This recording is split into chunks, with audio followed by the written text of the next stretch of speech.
નમસ્કાર 7 news and views સાથે હું છું વિવેક। ફરી એકવાર ભાજપનો ઘોડો જીતી ગયો। કોંગ્રેસને કારમો પરિચય મળ્યો છે અને સાથે જ આપની ડિપોઝિટ પણ જપ્ત થઈ। પેટા ચૂંટણીઓના પરિણામ પરથી એમ લાગી રહ્યું છે કે નોટબંધી, મોંઘવારી અને બેરોજગારીના મુદ્દાને નજરઅંદાજ કરી ભાજપને ખોબલે ખોબલે મત આપ્યા છે। હવે જોવાનું એ છે કે આ મહાવિજય બાદ ભાજપ કેવું રાજ કરે છે અને વિપક્ષો ડેમેજ કંટ્રોલ કરવા કેવી રણનીતિ અપનાવે છે।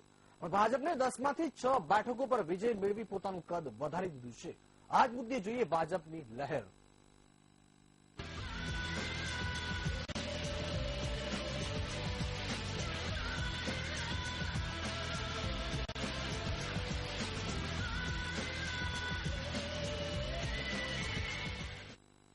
8 રાજ્યોની 10 વિધાનસભાની બેઠકો પર થયેલી પેટા ચૂંટણીની મતગણતરી થઈ। ભાજપની વિજય લહેર હજુ પણ ચાલે છે। કુલ 10 બેઠકોમાંથી 6 બેઠકો પર ભાજપ આગળ છે। દિલ્હીની રાજૌરી ગાર્ડન સીટ પરથી ભાજપ અકાલી દળના ઉમેદવાર મનજિંદર સિંહ આગળ રહ્યા। કોંગ્રેસના ઉમેદવાર બીજા નંબરે તો આમ આદમી પાર્ટીના ઉમેદવાર ત્રીજા નંબરે છે। વિધાનસભા પેટા ચૂંટણીઓમાં ભાજપની લહેર, આપના ઉમેદવારની જમાનત જપ્ત, હિમાચલમાં પણ ફરકાનું બળવું। 8 રાજ્યોની 10 વિધાનસભાની પેટા ચૂંટણીના પરિણામો આવી રહ્યા છે। પેટા ચૂંટણીમાં બીજેપીની મહેનત જોવા મળી રહી છે। દિલ્હીના રાજૌરી ગાર્ડન વિધાનસભા બેઠકની પેટા ચૂંટણીમાં બીજેપીની ઉમેદવાર મનજિંદર સિંહ સિરસાનો 14,652 મતોથી વિજય મેળવ્યો છે। બીજી તરફ આમ આદમી પાર્ટીના ઉમેદવારની જમાનત જપ્ત થઈ હતી। હિમાચલ પ્રદેશની ભોરંજ બેઠક પર બીજેપીના અનિલ ધીમાની જીત મેળવી છે। બીજેપીના ઉમેદવાર અનિલ ધીમાને 8,290 મતોથી વિજય મેળવ્યો છે। અસમમાં ધેમાજી બેઠકની પરની પેટા ચૂંટણીમાં બીજેપીએ વિજય મેળવ્યો છે। પાર્ટીના ઉમેદવાર રાનોજ બેંગુએ 9,285 મતોથી વિજય મેળવ્યો છે। મધ્યપ્રદેશની અટેર બેઠક પર બીજેપી આગળ છે, જ્યારે બાંધવગઢ બેઠક પર બીજેપીએ વિજય મેળવ્યો છે। રાજસ્થાનના ધોલપુર બેઠક પર બીજેપી આગળ છે। કર્ણાટકની નંજનગુડ બેઠક પર કોંગ્રેસ અને કર્ણાટકની ગુંદલુપેટ બેઠક પર કોંગ્રેસ, જ્યારે પશ્ચિમ બંગાળ પરથી કામથી દક્ષિણ બેઠક પર તૃણમૂલના ઉમેદવાર આગળ ચાલી રહ્યા છે। ઝારખંડની લીડીપાડા બેઠક પર ઝારખંડ મુક્તિ મોરચાના ઉમેદવાર આગળ રહ્યા છે। દિલ્હીના રાજૌરી ગાર્ડન વિધાનસભાની પેટા ચૂંટણીમાં બીજેપી, આમ આદમી પાર્ટી અને કોંગ્રેસના વચ્ચે ત્રિકોણીય મુકાબલો હતો। આમ આદમી પાર્ટી સામે આ સીટને બચાવવાનો પડકાર હતો। તેના સિવાય માનવામાં આવી રહ્યું છે કે પરિણામ જે દિવસે આવશે તે દિવસે થનાર દિલ્હી નગર નિગમની ચૂંટણીમાં મતદાતાઓની મંશાઓને મહદઅંશે સંતોષનારી હશે। મધ્યપ્રદેશના ભિંડ જિલ્લાના અટેરમાં 60%, ઉમરિયા જિલ્લાની બાંધવગઢ સીટ પર 67%, દિલ્હીના રાજૌરી ગાર્ડનમાં 44% મતદાન, આસામની ધેમાજી સીટ પર 67%, હિમાચલ પ્રદેશના ભોરંજમાં 63%, પશ્ચિમ બંગાળના કંટીમાં 80% મતદાન, શ્રીનગરમાં હિંસાની વચ્ચે ફક્ત 7.14%, રાજસ્થાનના ધોલાપુરમાં 80% મતદાન, કર્ણાટકના નંજનગઢમાં 76%। આ બાજુ શ્રીનગર લોકસભા વિસ્તારના 38 મતદાન કેન્દ્રો પર આજે ફરીથી મતદાન કરવામાં આવ્યું। હિંસક ઝડપ બાદ અહીં વોટિંગ ખૂબ ઓછું થયું। ત્યારબાદ ચૂંટણી પંચે આ મતદાન કેન્દ્રો પરથી ફરીથી મતદાન કરવાનો નિર્ણય લીધો હતો। Bureau report 7 news and views.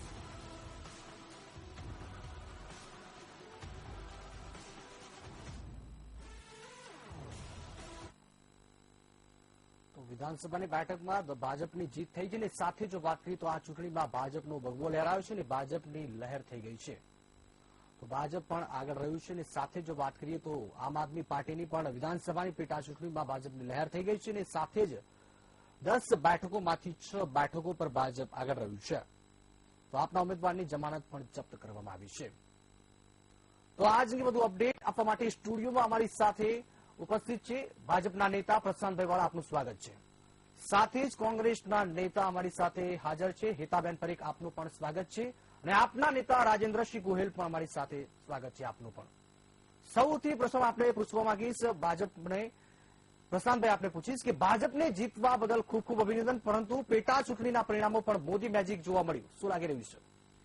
બહુ દેખીતી વાત છે।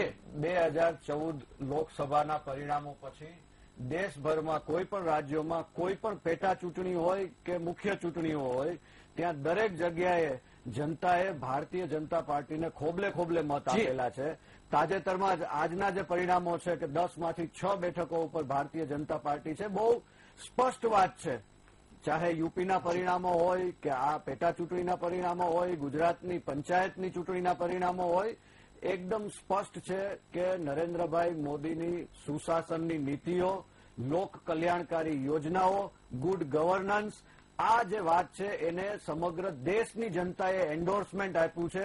આ પરિણામ દ્વારા દેશની જનતાએ આ સુશાસનની નીતિનો સ્વીકાર કર્યો છે. એ આ પરિણામ દ્વારા આપણે જાણી શકીએ છીએ.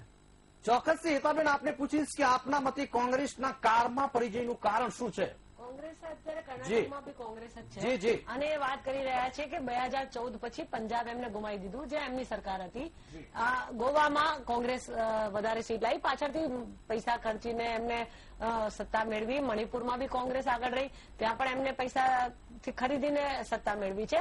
એટલે એવું નથી કે નરેન્દ્રભાઈની લહેરથી તો પંજાબ કેમ ગુમાયું, ગોવામાં કેમ આ પરિસ્થિતિ જ્યાં તમારી સરકાર હતી, મણિપુરમાં કેમ, કર્ણાટકમાં કોંગ્રેસ જ છે. એટલે એવી વાતો નથી. અત્યારે જે નગરપાલિકાઓની પરિણામ આવ્યા એમાં બી કોંગ્રેસ 6 નગરપાલિકા લઈ ગઈ. એટલે આ વસ્તુ એવી નથી. ક્યાંક કંઈક જ્યાં સરકાર એની હોય કદાચ એમના વ્યક્તિગત રીતે, બાકી નરેન્દ્રભાઈની લહેરથી આ વસ્તુના પરિણામ હોય એવું સહેજ પણ નથી. પેટા ચૂંટણી એટલી મોટું વાતાવરણ નથી સરસથી, એના કારણે થોડી જગ્યાએ એમની 6 બેઠકો આવી છે. કર્ણાટકમાં કોંગ્રેસ જ છે. એટલે એ ખોટું અભિમાન ભારતીય જનતા પક્ષ ન કરે કે નરેન્દ્રભાઈની લહેરથી આ થઈ રહ્યું છે. એમને જ્યાં ગુમાયું છે એનું મંથન ચોક્કસ કરવું જોઈએ. રાજેન્દ્રભાઈ, આપને પૂછીશ કે આપની ડિપોઝિટ પણ જપ્ત થઈ ગઈ. દિલ્હીમાં રાજુરી ગાર્ડન પેટા ચૂંટણીના પરિણામ આવી ગયા. જેમ છતાં સત્તાધારી આમ આદમી પાર્ટીને શરમજનક હારનો સામનો કરવો પડ્યો. આમ આદમી પાર્ટીના ઉમેદવાર હરજીતસિંહની ડિપોઝિટ પણ જપ્ત થઈ ગઈ છે. શું લાગી રહ્યું છે? પહેલા તો હું જીતનાર ઉમેદવાર અથવા ભાજપ અને અકાલી દળની જે જોઈન્ટ સરકાર જોઈન્ટમાં જે જીત્યા છે સરસા, એમને અભિનંદન પાઠવીશ.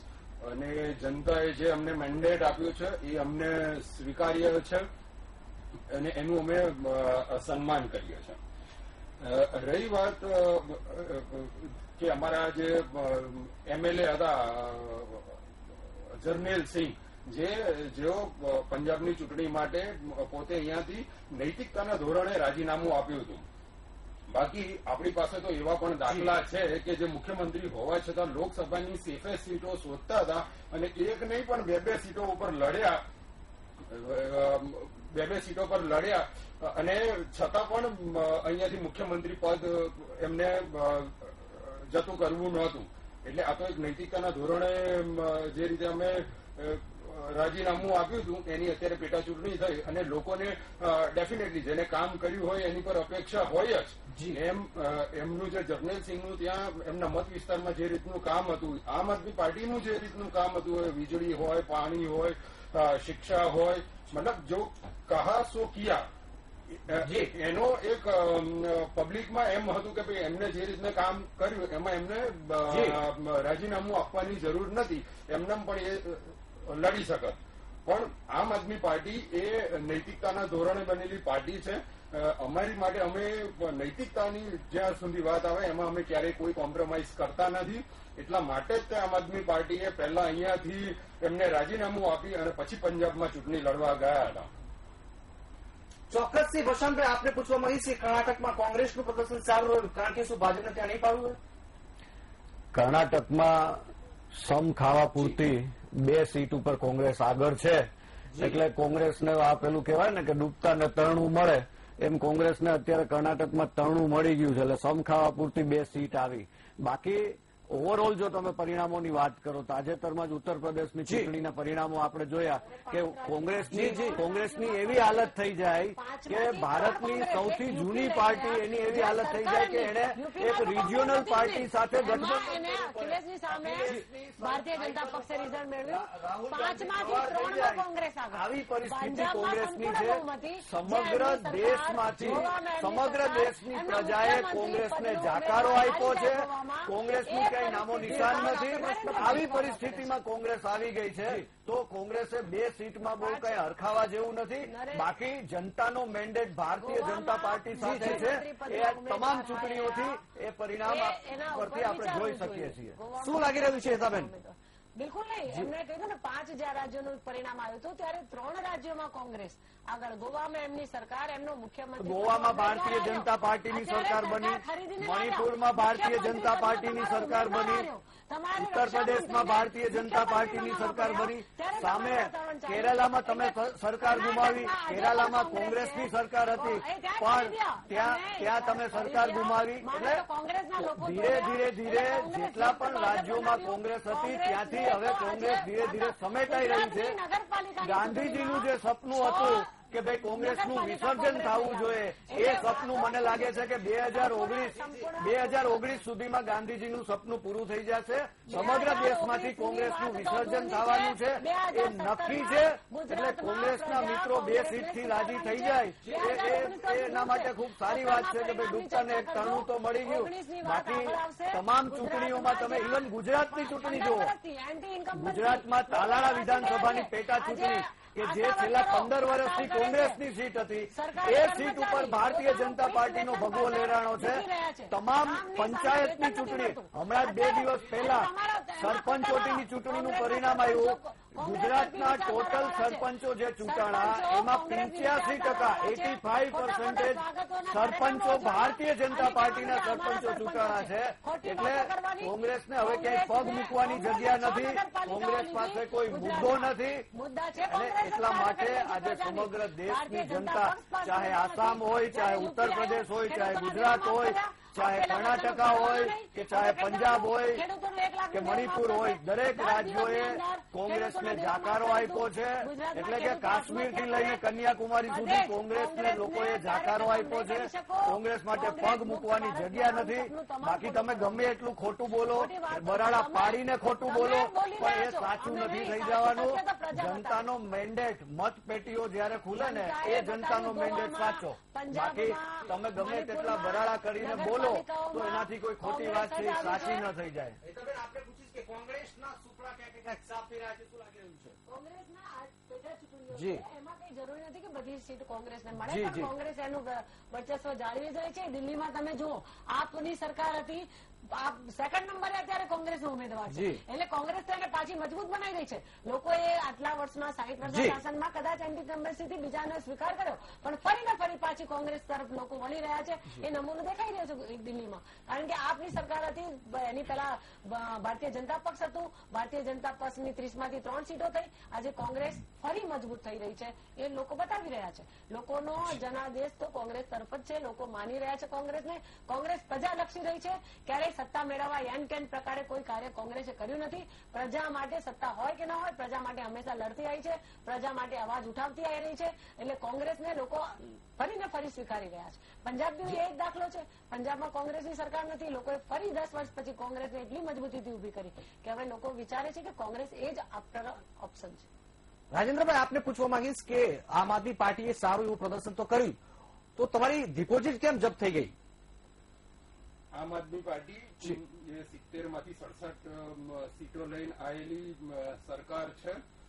મેં તમને પહેલા પણ વિવેક કીધું એ રીતે કે જગમેલસિંહનું જે રીતનું કામ હતું એમની કોન્સ્ટિટ્યુઅન્સીમાં, આમ આદમી પાર્ટીનું જે રીતનું કામ હતું કે ભાઈ એમને જે કીધું, જો કહા સો કે ભાઈ તમે વીજળીના બિલ કે જે જો એનું જો કામ હતું, આપણે પૂછીશ પ્રશાંતભાઈ, આપણે પૂછીશ તો પછી ફરીથી ચૂંટાણા કેમ નહીં? હવે હું તમને એ જ કહેવા માંગુ, જનતાએ એનો જનાદેશ કામના આધારે જ આપતા હોય છે. તમારી 3 વર્ષની કેન્દ્ર સરકાર છે અને 2 વર્ષની રાજ્ય સરકાર છે, બંને સાથે જ.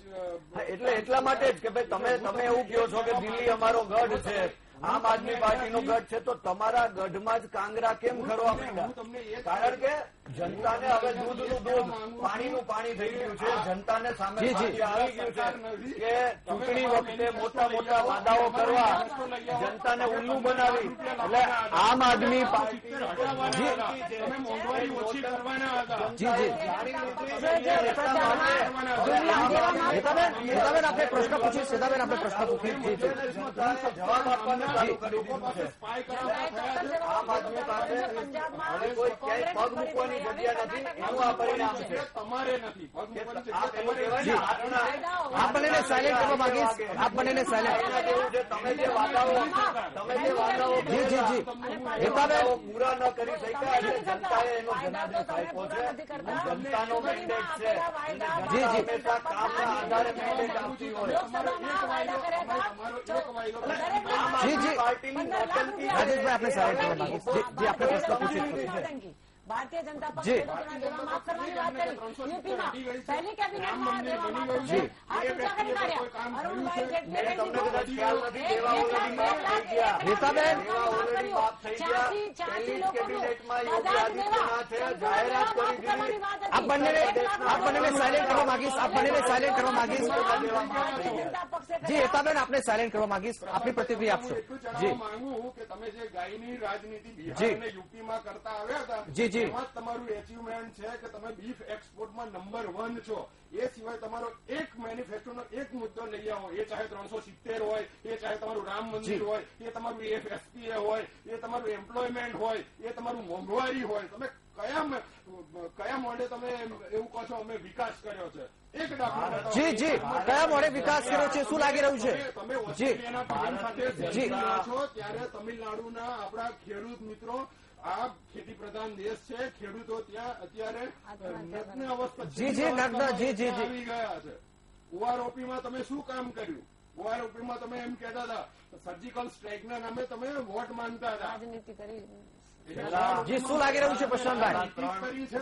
કેન્દ્રમાં ભારતીય જી. જનતા પાર્ટીના પોણા 3 વર્ષના શાસનમાં જે ગુડ ગવર્નન્સ અને સુશાસનનો લોકોને અનુભવ છે. એટલે એ કોંગ્રેસને આપને ન દેખાય, તમને નહીં દેખાય આ વસ્તુ. જી.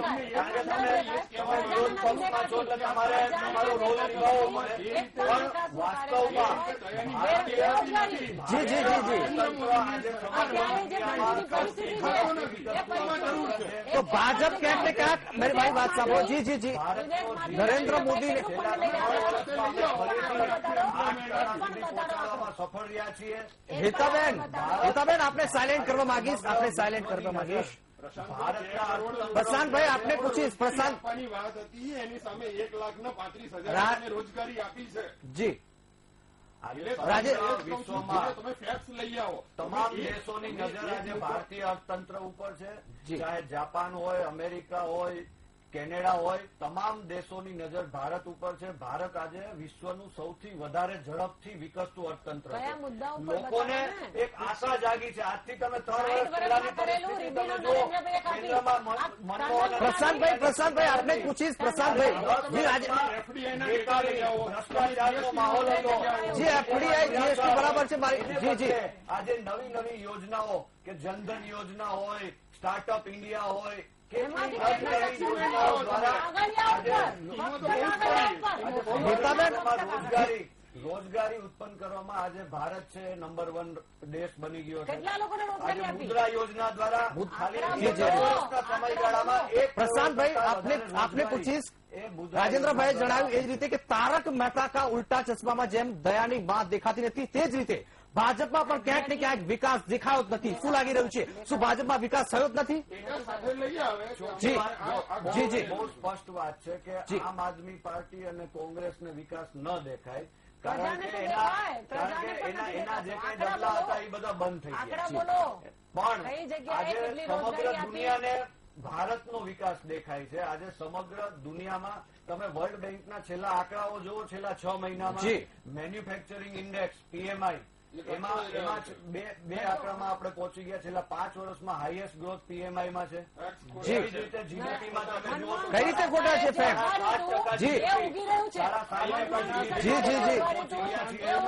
છે. ઇન્ડસ્ટ્રીયલ ઉત્પાદનમાં આજે છેલ્લા 3 વર્ષમાં આપણે હાઈએસ્ટ અત્યારે પર્સન્ટેજ ઉપર પહોંચી ગયા તમે છીએ. નવી રોજગારી એમ્પ્લોયમેન્ટની જો આપણે વાત કરીએ તો ખાલી એક મુદ્રા યોજના થકી 1 કરોડથી વધારે યુવાનોને રોજગારી આપી છે. નવી યોજનાનું સ્પષ્ટ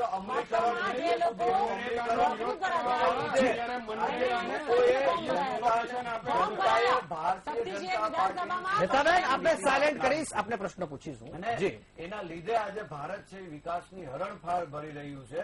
ત્યારે સમગ્ર દેશની જનતા, યુવાનો, મહિલાઓ, ખેડૂતો એ ભારતીય જનતા પાર્ટી સાથે છે અને આ જે પેટા ચૂંટણીના પરિણામો આવ્યા છે આ જ એન્ડોર્સમેન્ટ છે. અમારે વધારે બોલવાની પણ જરૂર નથી, પણ ચૂંટણીના જે રિઝલ્ટો છે એ જ આ વાતને એન્ડોર્સ કરે છે કે ભારતીય જનતા પાર્ટીના 3 વર્ષના શાસનમાં દેશમાં સુશાસન, ગુડ ગવર્નન્સ અને વિકાસની જે રાજનીતિ થઈ છે એને જનતાએ સ્વીકારી છે. ચોક્કસ નેતાબેન આપને પૂછીશ કે પ્રશાંતભાઈએ જે પ્રમાણે કહ્યું કે ખેડૂતોની સાથે ભારતીય જનતા પાર્ટી સાથે છે, શું લાગી રહ્યું છે? બિલકુલ નથી. ખેડૂતો તો એક ચુનાવી જુમલામાં બિચારા આકર્ષાઈ જાય છે જી. અને ચુનાવ પછી એમને ખબર પડે છે કે આ તો કશું મળવાનું જ નથી.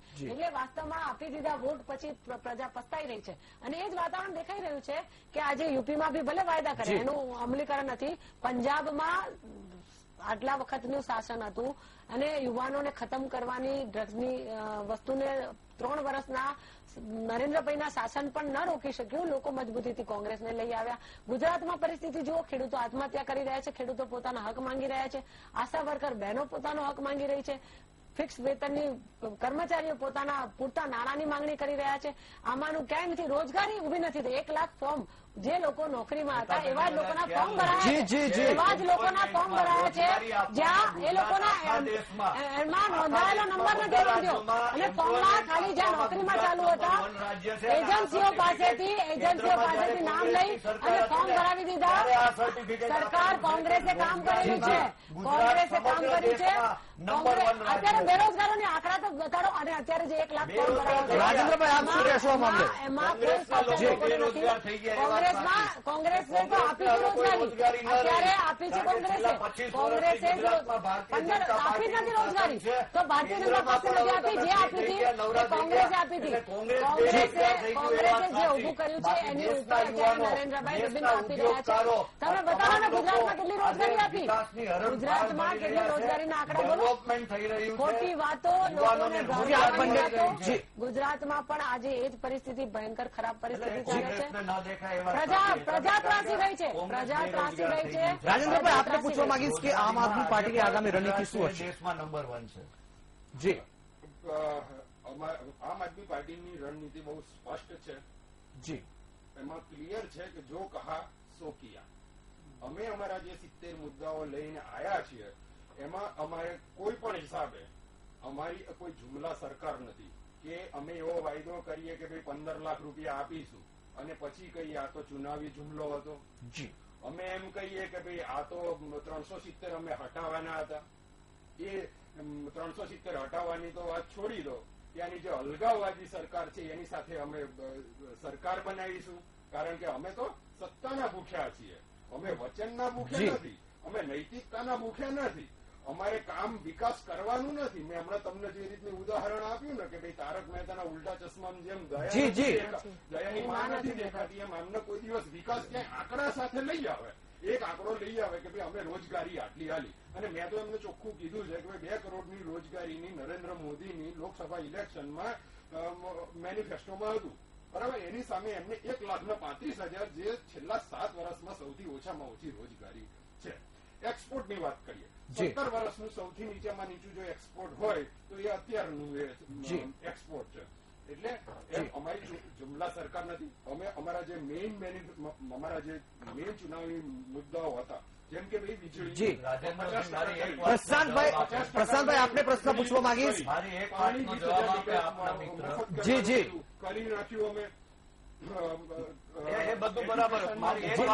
મારી એક વાતનો ખાલી આપ જવાબ આપો. 150 મોહલ્લા ક્લિનિક બનાવી જ્યાં તમને કોઈ પણ જે આપને સાયલેન્ટ કરવા માંગીશ કારણ કે પ્રશાંતભાઈની પ્રતિક્રિયા આપણે સાંભળીશું. જે પ્રશાંતભાઈ, આમ આદમી પાર્ટીના મિત્રને હું ખાલી એક જ જી. પ્રશ્ન પૂછવા માંગુ છું કે તમે જે નૈતિકતાની વાતો કરો છો, મને ખાલી એક પ્રશ્નનો જવાબ આપો કે દિલ્હીમાં તમારા કેટલા મંત્રી અને કેટલા ધારાસભ્યોએ રાજીનામા આપવા પડ્યા, જેના ઉપર કેવા કેવા ગંભીર આક્ષેપો સાથેના કેસ થાય છે. હજી તો ફક્ત જી, જી, એક જી. રાજ્યમાં તમારા મંત્રીઓ ઉપર ભ્રષ્ટાચારના, બળાત્કારના એવા આક્ષેપો થાય છે. જી હેતાબેન, આપને એક પ્રશ્ન પૂછવા માંગીશ કે અત્યારે એક નવો ટ્રેન્ડ ચાલી રહ્યો છે. જી જી, એક નવો ટ્રેન્ડ ચાલી રહ્યો છે. જી જી, કયા મોઢે તમે નૈતિકતાની વાત કરો છો કે આજે આમ આદમી પાર્ટીના 12 મંત્રીઓ, ધારાસભ્યો એના ઉપર ગંભીર આક્ષેપ હોય. તમારા ગુજરાતના આમ આદમી પાર્ટીના પ્રભારી કે જેના ઉપર કેસો ચાલતા હોય, આવા તમારા નેતાઓ છે. આમાં તમે કયા મોઢે નૈતિકતાની વાત કરો છો? એટલે આમ આદમી પાર્ટીની જી, આપ આપની પ્રતિક્રિયા જણાવો. જી જી, ઓળખી લીધી છે, પ્રજાએ ઓળખી લીધી છે અને એટલા માટે જ આમ આદમી અને કોંગ્રેસના એક પછી એક જગ્યાએ સુપડા સાફ થઈ રહ્યા છે. ચાહે દિલ્હીની ચૂંટણી હોય, ચાહે ઉત્તર પ્રદેશની ચૂંટણી હોય કે કર્ણાટકની ચૂંટણી હેતાબેન, હોય. આપને પ્રશ્ન જી જી જવાબ આપી દેવા દો. જી. આનંદ થયો પ્રશાંતભાઈ આટલો સરસ મને પ્રશ્ન પૂછ્યો છે. જી, બિલકુલ. મને આજ મોકો મળ્યો છે કે તમારા કેટલા એમએલએ પર કલંકિત છે. બધાને ક્લીન ચીટ મળેલી છે અને દૂધનું દૂધ, પાણીનું પાણી થયેલું છે. તમામ અહેવાલોમાં ભારતીય જનતા પાર્ટીને ક્લીન ચીટ મળેલી છે. જ્યારે તમારા મંત્રીઓ, તમારા ધારાસભ્યો જેલની પાછળ છે, જેલના સળિયા સીબીઆઈ બધી વસ્તુ બરાબર છે તમારી થઈ ગયા છે. એરેસ્ટ કર્યા, તમે કેટલાને એરેસ્ટ કર્યા? હું એમ કઉ છું 13 માંથી 12 એમએલએ ને નામદાર હાઈકોર્ટે ક્લીન ચીટ આપી છે. બરાબર, સીબીઆઈ તમારી છે, ઈડી તમારા ધારાસભ્યો જેલના સળિયા ગણે છે.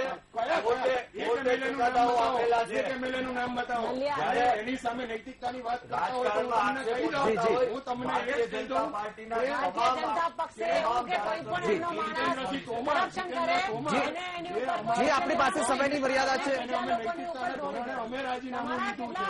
તમારા સ્મૃતિ ઈરાની છે. જી જી જી, આપને રોકવા માંગીશ કારણ કે આપની પાસે સમયની મર્યાદા છે. એમની ડિગ્રી સાચી છે કે ખોટી છે? રાજેન્દ્રભાઈ, આપને રોકવા માંગીશ. નૈતિકતા અને જી જી, આપને રોકવા માંગીશ કારણ કે આપની પાસે સમયની મર્યાદા છે. તો આજે ભાજપનો ગોળો ફરીથી જીતી ગયો છે અને આવનારી ચૂંટણીમાં જ ખબર પડશે કે ક્યાં કોનું પલ્લું ભારે છે. આ સાથે જ બુલેટિનમાં બસ આટલું જ. વધુ સમાચાર માટે આપ જોતા રહો 7 ન્યૂઝ એન્ડ વ્યૂઝ. નમસ્કાર.